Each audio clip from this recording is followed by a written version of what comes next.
नमस्कार मित्रांनो, T R T I police भरतीची जी अपडेट आहे तर त्याची अपडेट आपण घेऊन आलेलो आहे। तर मित्रांनो, T R T I police भरती जी आहे तर ती लाईव्ह सुरू झालेली आहे। तर त्याची संपूर्ण डिटेल आपण या ठिकाणी पाहणार आहे। तर व्हिडिओ नक्की शेवटपर्यंत बघा आणि चॅनलवर नवीन असाल तर चॅनलला सबस्क्राईब करा। तर मित्रांनो, या ठिकाणी आपण टी-आर-टी-आयच्या ऑफिशियल वेबसाईटला या ठिकाणी व्हिजिट केलेली आहे आणि या ठिकाणी आपण जी नोटीस बोर्ड आहे तर त्या ठिकाणी आपण व्हिजिट केलेला आहे आणि या ठिकाणी आपण एक ऑप्शन पाहू शकतो, पोलीस व सैन्य भरती पूर्व प्रशिक्षण कार्यक्रम 2025-26 करिता ऑनलाईन अर्ज सादर करण्याबाबत महत्त्वाच्या सूचना। तर सिंपली आपल्याला या लिंकवरती क्लिक करायचं आहे।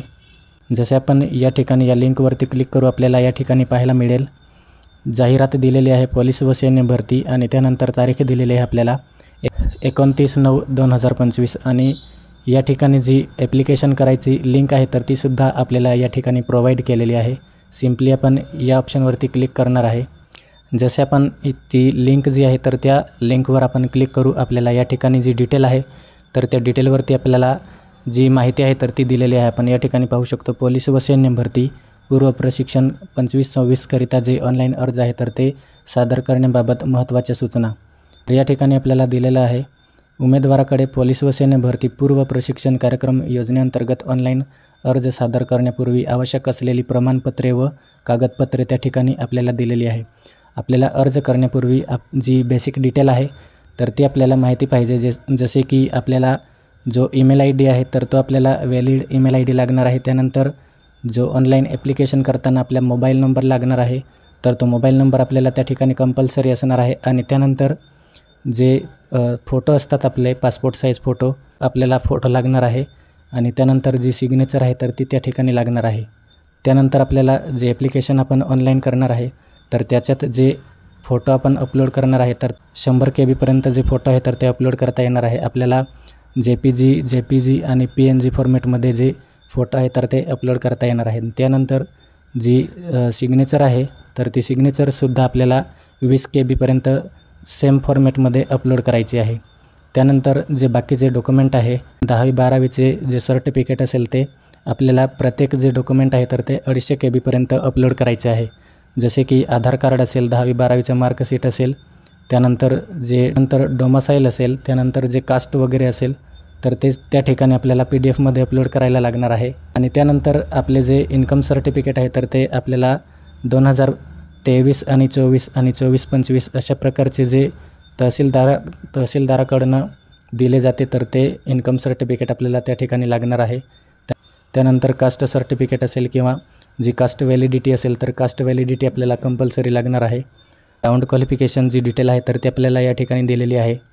आपण या ठिकाणी पाहू शकतो, शारीरिक पात्रता निकष, वय आपल्याला 18 ते 33 पर्यंत लागणार आहे पोलीस भरतीसाठी आणि जी उंची असेल तर ती 160 सेंटीमीटरपर्यंत आपल्याला लागणार आहे आणि त्यानंतर जी छाती वगैरे असणार ती 79 पर्यंत लागणार आहे आणि फुगवून 5 सेंटीमीटर लागणार आहे।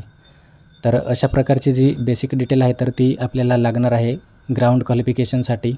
आणि त्यानंतर आपल्याला जे ऑनलाईन ॲप्लिकेशन करायचं आहे तर त्याचा ऑनलाईन ॲप्लिकेशन कशा पद्धतीने करायचं आहे तर ते आपण या ठिकाणी पाहू शकतो। आपल्याला जी ऑफिशियल वेबसाईटला जी लिंक दिलेली आहे तर त्याच्यावरतीच जो ऑनलाईन ॲप्लिकेशन आहे तर तो आपल्याला त्या ठिकाणी करायचा आहे। त्यानंतर आपल्याला जे डॉक्युमेंट अपलोड करायचे आहे तर ते स्कॅन करून व्यवस्थित जे डॉक्युमेंट असेल, पासपोर्ट फोटो असेल, सिग्नेचर असेल, त्यानंतर जे डॉक्युमेंट असणार तर ते व्यवस्थित आपल्याला त्या ठिकाणी स्कॅन करून अपलोड करायचे आहे। आणि त्यानंतर आपण या ठिकाणी पाहू शकतो, आपल्याला एक विशेष माहिती दिलेली आहे, उमेदवार यांनी ऑनलाईन अर्ज सादर केल्यानंतर टी-आर-टी-आय पुणे यांच्यामार्फत अर्जासोबत जोडलेल्या सर्व कागदपत्रांची छाननी ऑनलाईनरित्या व कृत्रिम बुद्धिमत्ता इंटेलिजंट AI द्वारे त्या ठिकाणी जी आहे तर ते चेकिंग केले जाणार आहे। त्यानंतर आपल्याला जर त्या ठिकाणी ऑनलाईन ॲप्लिकेशनमध्ये जर काही मिस्टेक दिसल्या तर आपला जो ऑनलाईन ॲप्लिकेशन आहे तर तो त्या ठिकाणी रिजेक्ट होऊ शकतो। तर जी डिटेल आहे तर ती आपण व्यवस्थित फिलअप केली पाहिजे। जर आपल्याला ऑनलाईन ॲप्लिकेशन भरून पाहिजे असेल तर आम्हाला त्या ठिकाणी तुम्ही कॉन्टॅक्ट करू शकतात। तर या ठिकाणी आपली जे ॲप्लिकेशन करायची डेट आहे तर ती आपण या ठिकाणी पाहू शकतो। या ठिकाणी आपल्याला ऑनलाईन अर्ज करण्याची मुदत आहे तर ती 13 ऑक्टोबरपर्यंत असणार आहे आणि त्यानंतर 14 ऑक्टोंबरला जी आहे तर ती त्या ठिकाणी मिस्टेक वगैरे असेल तर ते ॲप्लिकेशन आपण त्या ठिकाणी करेक्शन करू शकतो. तर अशा प्रकारे या ठिकाणी जी डिटेल आहे तर ती आपण व्यवस्थित माहिती बघू शकतो. तर अर्ज करताना आपल्याला त्या ठिकाणी जर काही प्रॉब्लेम आला तर त्या ठिकाणी आपल्याला जे नंबर दिलेले आहे ईमेल आय डी आणि वेबसाईटवरती आपण हेल्प जी आहे तर ती घेऊ शकतो. तर अशा प्रकारे जी माहिती होती तर या ठिकाणी आपल्याला जी डिटेल आहे तर ती समजली असेल आणि व्हिडिओ आवडला असेल तर नक्कीच लाईक करा आणि आपल्या मित्रांशी नक्की शेअर करा. थँक्यू.